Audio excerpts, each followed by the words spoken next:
When you give up your life for Christ is actually when you find your life. Matthew 10 verse 39 says, "He who finds his life will lose it, and he who loses his life for my sake will find it." It can't get any more clearer than that. If you do things that would cause you to lose your life, not dying, but losing your life as in losing your free will, losing what the world considers to be living, partying, drinking, doing drugs, sleeping around, doing whatever you want, chase your dreams, do what pleases you. Take you first. It's all about you. No, that's all cultural, that's all worldly, and it all goes against God.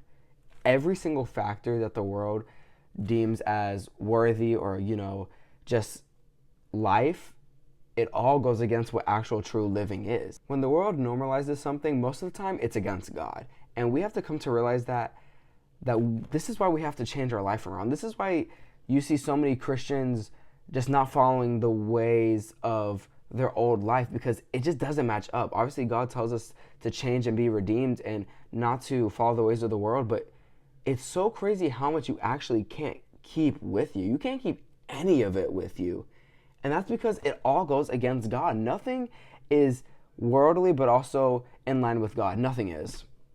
What, nature? Barely even that too. Who knows what's going on, And that's why we have to be so careful not to do things in our own pleasure, for our own life. Because at the end of the day, it's not about us. And it never will be. You need to humble yourself because it's not about you and it never will be about you.